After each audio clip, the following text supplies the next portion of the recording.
What's up, everybody? Welcome to the weekend roundup. So much to get to. Really going to try and just hit the main takeaways here so we can touch on all the stuff I want to get to from this weekend, starting with Der Klassiker. First thing I want to say here, Borussia Dortmund were the better team over those 90 minutes. Very easily could have won the game. From the bad miss Anthony Modeste had to the fact that I am buying the argument if Gregor Kobel is in net, Bayern score at a maximum one of those two goals. And yet, here's Borussia Dortmund down 2-0 to Bayern.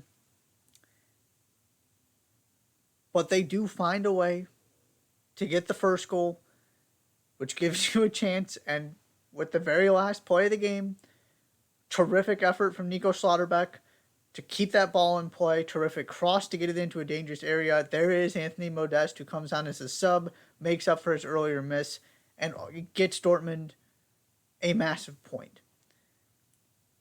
I said before this game, Dortmund need to win this head-to-head, which probably means you need 3 points at home. Now, that was a point that definitely feels like 3 because of the situation. I still think there's a chance that comes back to haunt them and actually may cost them the league. There's a long way to go, but the way Bayern are playing, I'm just not convinced they're going to be able to separate themselves from Dortmund. This gap is closing, and it's closing pretty quickly. And here's the number to back it up. Since the beginning of last season, Bayern Munich have taken 2 more points off the rest of the Bundesliga than Borussia Dortmund. The other 6 points that are the difference between these teams in the table is Bayern's 2 wins over Dortmund. And so even though Dortmund didn't win this game, they finally snapped their Bundesliga losing streak to Bayern, which is the first step here. You have to have a down season from Bayern, which they are absolutely checking that box right now. You have to be able to actually compete with them and have the squad to stay with Bayern for 34 games. That one is still somewhat in question. I will continue to believe Dortmund do. I'm not backing off of that, and I think this game showed it. Doesn't mean they actually will, but we need to treat this like a title race. And then third, you got to at least make sure the head-to-head doesn't cost you big time, because you're not making up ground on Bayern. If you can stay in, within 3 points, if you can have a little bit of a cushion at some point, you absolutely have a chance. This Bayern team is just continuing to struggle and not putting together consistently good performances. We have a title race. I felt that way before this game. I feel even stronger about it now, even though Dortmund didn't win that home game. That if you would have asked me before, if from a Dortmund perspective, I would have been happy with this 2-2, I would have said no. But the way this played out, the way Dortmund actually performed, and the fact they got that point at the end to give them that boost, that energy, momentum, confidence, whatever word you want to use, I ultimately think Dortmund come out the winners here. And that's not something I expected if you would have given me a point out of this game. But the way it all unfolded, dramatic ending, we have ourselves a title race. It's time to treat Dortmund like a serious rival to Bayern, because that is the point we're at. Doesn't mean Dortmund's going to win the league. Doesn't mean they're as good as Bayern. But they are within the margin of error where we need to treat this as a legitimate title race. Second, Arsenal get the better of Liverpool. Terrific game that ends 3-2. I've talked about Arsenal a lot, so I'm not going to give my whole spiel again. You can go back and watch my recap from the North London Derby. But a couple things I wanted to highlight from this game that are a little bit different. One, not enough credit is being given to the consistency of Arsenal's front three. Every single game, they show up. Doesn't mean they always score. Bukayo Saka is not going to get you 15 goals this season in the Premier League. But he is always difficult to deal with when he's got the ball on the wing. He's terrific one-on-one, and of course he does the defensive side of the game really well. Gabriel Martinelli was spectacular in this game.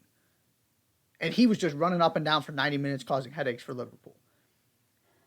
And Gabriel Jesus is the one getting a lot of the attention, the credit, the actual goal involvements so far.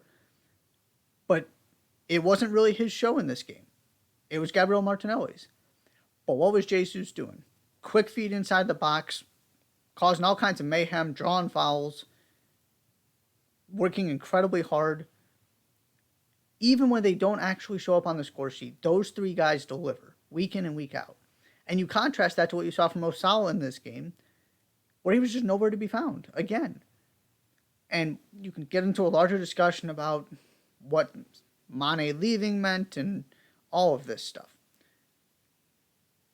But I will always go to bat for the players that find a way to impact a game even if they're not putting the ball in the net. And if you want a criticism of Mo Salah, that's it. Of course he's a tremendous goal scorer. How does he make you better when he's in one of these slumps, though? Also, shout out to Roberto Firmino, quietly having a phenomenal season and one of the biggest reasons why this hasn't turned into a bigger disaster for Liverpool. Wanted to mention that real quickly as well. The other thing to highlight from an Arsenal perspective here. The response to both of Liverpool's goals. Their response to Tottenham's goal in the North London derby. Their response to both goals Leicester scored. Just off the top of my head, I was thinking of those two games when I saw this happen again. Their heads don't drop. They don't go fight with each other. There's no arguing. They just dust themselves off and go get themselves another goal. That kind of mentality is not something you associate with Arsenal. It is further proof this is a different version, quite simply. They are built differently. Mikel Arteta has instilled a different mental toughness in them. They're doing this time and time again. They don't fold. And not only do they not fold, they rise to the occasion and they answer. And that has been awfully impressive for me. And again, it's something I don't think they're getting enough credit for. On the penalty that ended up being decisive, yes, it was soft. Not a clear and obvious error, though.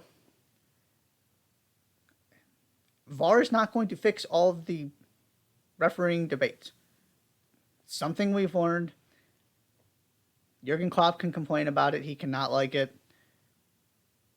To me, it's one of those where if it went the other way,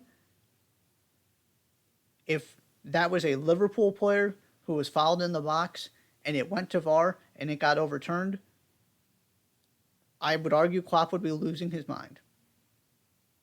And justifiably so. Which means you can't then go complain about it being soft when you would not have wanted that overturned if you were on the receiving end of that foul and you were the one that was awarded the penalty. It's a tough break. It happens. That's really all I have. I just don't have a lot of sympathy for these. You win some, you lose some. And Arsenal were on the front foot. And over the 90 minutes, I do think they were the slightly better team. Liverpool were also really good. And depending on the Trent Alexander injury situation, the Luis Diaz injury situation, I'm hesitant to take too much from this game moving forward because I just don't know the status of those players. But when you had this group healthy, playing all four attackers was working pretty well. And it still gives you Firmino off the bench.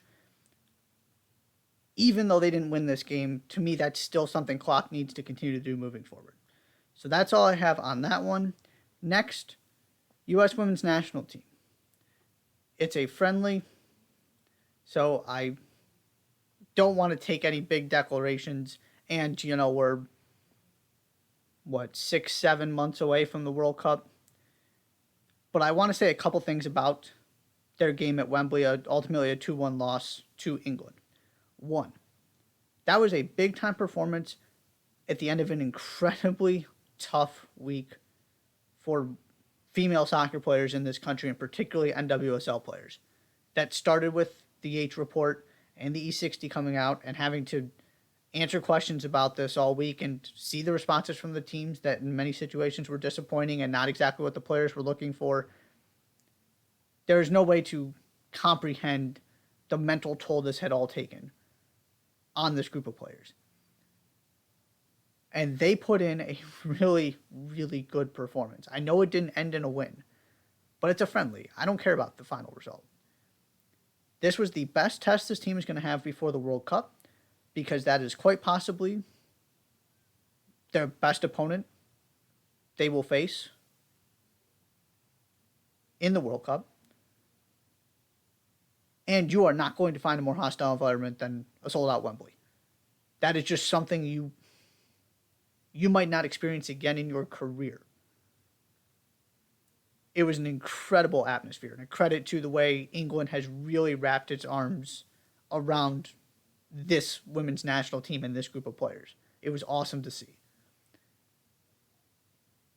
So you show up and you play well.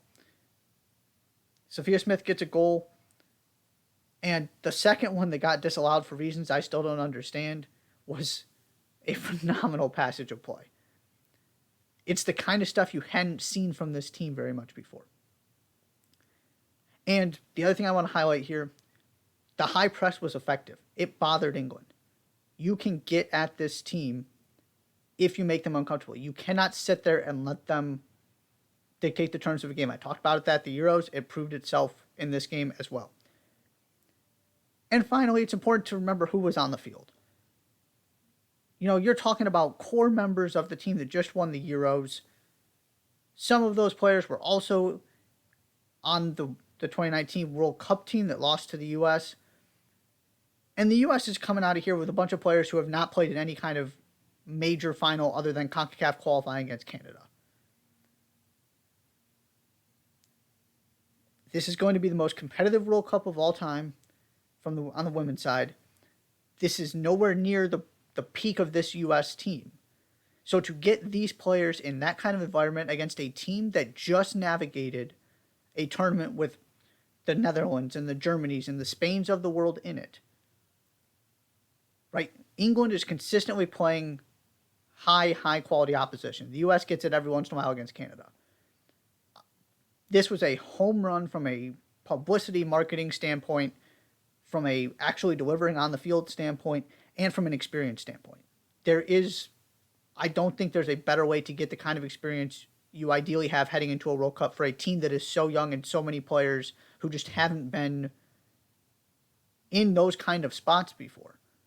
So I wanted to give a shout out to this U.S. team because I was really impressed with what I saw, and especially considering the context this game was played in. Finally, MLS Decision Day.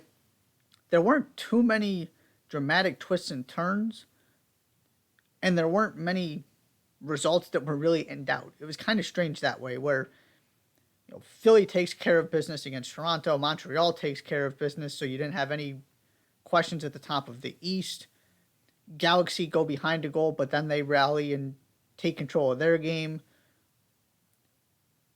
You were really, both New York, Cincinnati blows the doors off DC. You were really just talking about these final couple playoff spots in both conferences. So Cincinnati wins. That gets you 6 in the East because Miami had already clinched their spot even though they lost to Montreal. So it came down to this Columbus-Orlando game. You just can't make this stuff up. Columbus go ahead. All they need is a draw. And then they drop more points from a winning position. I believe the number is now 24 on the season. Orlando scores twice.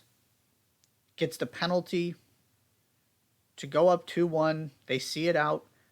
And they take that spot from the Crew, who now have to go into the offseason and try and figure out the impossible answer to the question, how did this happen?